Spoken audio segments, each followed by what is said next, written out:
Bien, y para pensar un tanto nuestra realidad vamos a dialogar con el diputado Roy Cortina, un hombre del Frente Amplio Progresista que además tiene una trayectoria en la política muy intensa en los últimos años. Roy Cortina, ¿cómo le va? Miguel Stoyerman, el director de Radio High, lo saluda. ¿Qué tal? ¿Cómo le va? Buenas tardes. Bien, gracias por atendernos. No, por favor. Bueno, temas diversos en este verano que, como siempre, uno quería pensar que sería un poco más tranquilo, pero como siempre no es tan así en nuestro país. ¿Cómo está viendo usted, que es un hombre que estudió economía, la realidad en principio de la economía argentina? Bueno, la preocupación de los dos grandes temas de la economía argentina son básicamente la inflación y el problema que genera la inflación en el mundo del trabajo y en el mundo de los sectores de ingresos fijos, ¿no? Uh-huh. Si no se le encuentra una salida rápida, pero al mismo tiempo consensuada y entendiendo que la inflación es un problema de la economía que se resuelve a largo plazo y con políticas de concertación, yo creo que se va a transformar en un problema más preocupante de lo que es aún, ¿no? Uh-huh. Hay casi consenso con todos los que uno habla, dicen que estos son temas que están en primer lugar en términos de la agenda económica, excepto pareciera para el gobierno. ¿Usted ve que el gobierno esté realmente tomando alguna medida, esté realmente con algún tipo de acción concreta para detener la inflación? Bueno, yo creo que a mí me cuesta decir que el gobierno, yo no puedo creer que los funcionarios del gobierno, del área, el viceministro Kicillof, el ministro de Economía, la propia presidenta o Moreno no tomen como un dato relevante la inflación hoy en la Argentina. Evidentemente tienen una lectura distinta en cuanto a la jerarquía que dan, pero lo importante es que objetivamente no se resuelve, ¿no? Uh-huh. Y cuando un problema persiste y no se resuelve, lo que hay que cambiar son los mecanismos o los modos de abordarlos, ¿no? A nosotros nos parece que el tema de la inflación no es un tema que se lo pueda analizar desde una sola causa, ¿no? Ni de la visión ortodoxa que habla del desfasaje entre la oferta y la demanda, ni la visión que hace más hincapié en los formadores de precios, en las cadenas de valor. ¿Y son incapaces en el gobierno, Roy Cortina, para poder abordar este tema? Y lo que pasa es que para resolver el tema de la inflación, que tiene que tener, como recién estaba diciendo, una mirada multicausal, uh-huh, es muy importante poder tener políticas de concertación y de diálogo. Uh-huh. Y al gobierno le cuesta, le cuesta reconocer un error, le cuesta reconocer que hay inflación, después, claro, hay un límite, que es que algunos dicen, yo no quiero pecar de ingenuo, pero hay algunos que dicen, bueno, probablemente conozcan que existe la inflación, pero les conviene que exista la inflación porque es un impuesto indirecto que les permite recaudar, uh-huh, y al mismo tiempo, al no reconocer la vía INDEC, les permite calcular presupuestos sobre la base de pobres que no existen para ellos, uh-huh, y que en realidad sí existen. Es un ajuste, ¿no?, de aquellos, digamos. Y probablemente, porque si yo soy gobierno, Poder Ejecutivo, presento en el Congreso un presupuesto en donde calculo una inflación del 10%, ¿no? Y proyecto el presupuesto sobre la base de ese 10% de inflación, pero recaudo sobre una inflación real del 25%, estoy haciendo una diferencia del 15% que la pierden los planes sociales, uh-huh, la pierden las obras públicas, la pierden todos los argentinos, ¿no? Y además estoy calculando una inflación que me permite, aunque suene cruel y perverso, y uno no quiere decir que este gobierno es cruel y perverso, porque trata de de darle una racionalidad a la política, o por lo menos nosotros los socialistas, pero objetivamente al calcular la inflación de la manera que lo calcula el INDEC, parece que en la Argentina hubiera muchísimo menos pobres. Entonces están escondiendo los pobres abajo de una alfombra, y la verdad que existen y son muchos los pobres, ¿no? Sí, qué tema en esta Argentina que parece no aprender más, porque usted que es economista habrá estudiado de los procesos... No, le quiero corregir, yo no soy economista, ¿eh? No soy economista. Pero usted estudió en la Facultad de Ciencias Económicas. Yo estudié, sí, tengo algunas materias aprobadas de la licenciatura de Administración, pero sí, me interesan los temas económicos, igual, pero por las dudas, ¿vio? Para que no me diga licenciado y después... No, le iba a decir, ingeniero le iba a decir, pero bueno, más allá de esto, pero tiene formación en el área de economía, bueno, ha trabajado mucho en cultura también, pero pensaba, es que no hemos aprendido la historia, porque cada vez que la Argentina entró en procesos inflacionarios terminó en una crisis mayúscula, ¿no? Y sí, ¿qué le parece? Tenemos algunas declaraciones un poco exageradas o que no contribuyen, como por ejemplo la de comparar esta situación con la del Rodrigazo, pero sí, hay una memoria social, hay una memoria dirigencial también, hay una memoria política y de los economistas sobre los procesos inflacionarios y las espirales inflacionarias. Yo igual creo que esta es una situación distinta a la Argentina, porque la inflación convive con un proceso económico, no solo para la Argentina, sino para la región, que no tiene antecedentes, yo creo, en los 213 años de historia de nuestro país. La macana, para decirlo en criollo, es no poder aprovechar esas ventajas comparativas que tiene la región y que tiene la Argentina para producir un despegue que esté basado fundamentalmente en un desarrollo sostenible, en un desarrollo con más igualdad. Es decir, no puede ser que hayamos crecido y que ese crecimiento no le haya llegado a un 25% de nuestros compatriotas. ¿Y a dónde se fue ese crecimiento, Cortina? Y ese crecimiento no lo digo yo, lo dice la propia presidenta, lo han ganado los que más tienen en la Argentina, y dentro del sector empresarial encima no ha sido el sector productivo, sino que han sido los bancos, ¿no? ¿Y esa es la redistribución de la cual ha hablado la presidenta? Bueno, es que es la que no han puesto en marcha todavía después de 10 años y de un relato que por un lado va la ética del relato y por otro lado va la realidad de un país que ha crecido de estos 10 años 5 o 6 a tasas chinas, otros 4 años, un año de crisis, pero los otros 4 años siempre han sido de crecimiento, y le vuelvo a insistir, ese crecimiento no ha llegado a los que más tienen. O sea, tenemos un sistema económico en el cual la transferencia de recursos de algunos sectores de la clase media, vía mínimo no imponible, vía ganancias, vía el subcálculo del presupuesto a través de la subestimación de la inflación, a los sectores de menos recursos, para no sacar de la pobreza estructural a los sectores de menos recursos. Y los sectores más altos de la pirámide social tienen ingresos que están, digamos que han ganado como ninguno en estos 10 años. De hecho, basta mencionar no gravar la renta financiera en la Argentina, por ejemplo, ¿no? ¿Y quién es responsable de esto, Cortina? Y hay una responsabilidad política de quien está gobernando.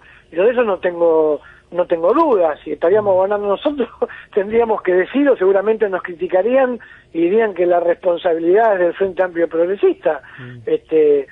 Son decisiones políticas que tiene que tomar el gobierno, que además no es un gobierno que, bueno, asumió con una crisis, es obvio que asumió con una crisis, pero ya no se puede hablar de la herencia, porque en 10 o 11 años, en un proceso histórico, pasan muchas cosas. Es decir, ya no estamos en el 2005, en el 2006, en el 2000, ya estamos en el 2013. Y el rebote fue importante, porque la crisis del 2001 la conocemos todos, pero bueno, también ya ellos asumieron después de que la peor etapa del incendio había sido de alguna manera aplacado, ¿no? Claro, y digamos, fue una transición, recordemos también el gobierno de Duhalde, con todos los errores, pero bueno, pagó un costo altísimo, y luego el interregno de los primeros 2 años de de Kirchner y con el Ministerio de Economía de La Baña, pero bueno, se tomaron medidas que fueron, yo creo, políticas, social y económicamente correctas, pero ya no se puede estar hablando de 10 años para atrás. ¿Qué es lo que se ha hecho con la redistribución de la riqueza en la Argentina? No alcanza con hacer actos con la fragata Libertad, ni recorrer los túneles de la resistencia de Ho Chi Minh y del Vietcong. Estamos en el 2013 y hay que tomar medidas acá ahora en la Argentina, ¿no? ¿Y cómo se sale de este círculo que parece estar instalado como algo que bueno, no hay cómo romperlo? Mire, lo primero que hay que hacer es reconocer el problema y luego tratar de aislar el problema y convertirlo en una política de Estado y descontaminarlo de cualquier especulación electoral. No puede una presidenta que ha tenido el honor de que su marido ha sido presidente bajo un mismo proyecto político, de que ella haya sido reelegida una vez más, una vez como corresponde o como lo plantea la Constitución, que estén pensando todos sus asesores en alquimias para ver cómo reelige indefinidamente, cuando nadie le prohíbe que pueda continuar su proyecto político, con otra persona, con otra mujer o con otro hombre. En vez de estar pensando todo eso, lo que tendrían que estar pensando, como hace cualquier presidente reelegido, y que le quedan todavía 3 años de mandato para no transformarse, como dice el norteamericano, en un patorrengo, es ver en convocar a todas las fuerzas políticas y sociales para ver cómo resolver los grandes problemas de la Argentina. Por ejemplo, la convocatoria de un gran Consejo Económico y Social para convocar a la fuerza del trabajo y de la producción a ver cómo se puede ir bajando gradualmente la inflación, calculando las cadenas de valor. Por supuesto, el Estado poniéndose del lado del salario, no de los que más tienen en la Argentina. Así se resuelven los grandes problemas de un país, pero para esto hay que tener vocación de diálogo, de concertación, y es lo que no hace el gobierno. Por ejemplo, tiene que hacer una gran convocatoria al Congreso Nacional para aprovechar esta etapa de crecimiento y producir una reforma tributaria en la Argentina que grave y que fiscalice la riqueza en la Argentina. No puede ser que el sistema económico de la Argentina descanse sobre la base del IVA que pagan los más ricos, pero pagan fundamentalmente los más pobres, que es un impuesto absolutamente regresivo. Estos son los grandes temas que hay que discutir en la Argentina, pero para eso hay que dejar de estar pensando en la próxima elección y hay que estar pensando en políticas de Estado. ¿Sabe? Cuando yo lo escucho, Cortina, pensaba, ¿no?, recién en... por ejemplo, el segundo mandato de Menem, ¿no? Y decía, es casi como el perpetuo retorno de Merchel y A de la Argentina, ¿no? Porque si uno pudiese ponerse otra vez en ese momento, más allá de las grandes diferencias, pareciera que los temas son los mismos, ¿no? Ver cómo perpetuarse en la que al final sabemos seguramente no se terminará dando. Todo pareciera una repetición permanente de los mismos flagelos y la misma incapacidad de realmente poder plasmar políticas de largo plazo, ¿no? Y lo que sucede es que en la Argentina no hay duda, afortunadamente, que vivimos en democracia, que tiene su vitalidad la democracia, como lo han demostrado las protestas sociales, la conflictividad social que se expresa a través de las organizaciones gremiales, no hay represión, más allá de hechos que son preocupantes, como por ejemplo lo que sucede en algunas provincias del norte argentino con la comunidad QOM, y otros hechos que tuvieron desenlaces fatales, como es el caso de Mariano Ferreira. Pero vivimos claramente en democracia, pero que vivamos en democracia no quiere decir que la Argentina en estos 30 años haya progresado en calidad institucional.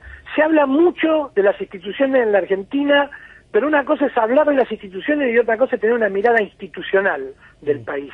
Y hay una gran fragilidad de los grandes partidos políticos, y fundamentalmente de esos partidos cuando llegan al gobierno, que hacen más frágil todavía las instituciones. Por eso le pasa lo que les pasa cuando tienen el segundo mandato, y usted muy bien lo reflejaba, a pesar de las diferencias que le pasó a Menem también, que están siempre pensando en la alquimia de cómo burlar las instituciones, cómo burlar la Constitución, cuando lo que hay que hacer es cumplir con la Constitución, ¿no? Y utilizar los 8 años que le dio el pueblo, en el caso de que han logrado la reelección, que es lo que habilita la Constitución. Y además la fragilidad también institucional de los partidos, porque no pueden proyectar valga la redundancia, un proyecto político, más allá de la posibilidad de que ese proyecto lo pueda encarnar una misma persona. Porque acá nadie habla acá nadie les prohíbe la continuidad de un proyecto político. Cuando uno habla del el avance que tuvo, por ejemplo, la socialdemocracia europea, sobre todo en los países nórdicos, en Suecia, en Dinamarca, en la misma Alemania, tuvieron gobiernos de entre 20 y 30 años de un mismo signo político, por ejemplo los laboristas o los socialdemócratas suecos, pero lo hicieron respetando la Constitución, eligiendo sus primeros ministros, con las reglas que le da la Constitución y las reglas de juego que ellos tienen. ¿Seguimos con los caudillos, Cortina? Así es, seguimos con los caudillos. Nos quedan muchos temas, obviamente, y le agradecemos porque se nos va el tiempo de este regreso informativo. Así brevemente, alguien dice que el problema en la Argentina en realidad es la política, ¿no? O los políticos, nuestro estilo. Digo, año electoral del 2013, ¿cómo ve la realidad de este posicionamiento?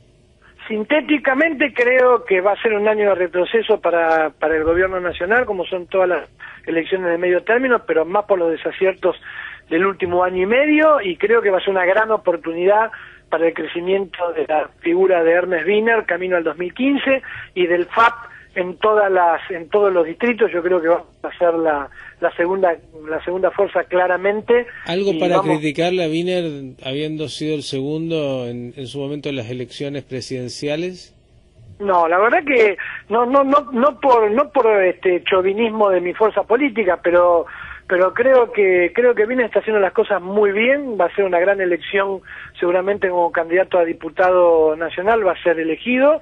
Y me parece que cada vez más es mirado por todos los sectores sociales en la Argentina como yo le incluso sin exagerar como la última esperanza que tiene este país camino al 2015. ¿Y la posibilidad de que Lilita se una al proyecto? No, yo creo que no, a veces se lo saca de contexto. Wiener tiene un discurso siempre muy constructivo, no le gusta ser crítico de otros dirigentes políticos. La otra vez pasó lo mismo con Macri, los medios salieron a plantearlo. Wiener tiene muy claro, y todos tenemos muy claro, que nosotros vamos a consolidar el FAP, que es de una clara orientación progresista, y vamos a dialogar con fuerzas que son afines. Yo hoy veo muy complicado lo de Carrió, pero bueno, también una cosa es lo que construye una fuerza política y otra cosa después lo que termina uniendo la gente en los balotajes y en las elecciones, ¿no? Por eso siempre hay que tratar de tener un buen diálogo con todas las fuerzas políticas, porque también la sociedad requiere una mirada un poco más constructiva. Cortina, la próxima hablamos de la capital. Le mandamos un abrazo y gracias. Bueno, un gran abrazo, gracias. El legislador Roy Cortina, dándonos un panorama amplio de esta realidad que nos toca en la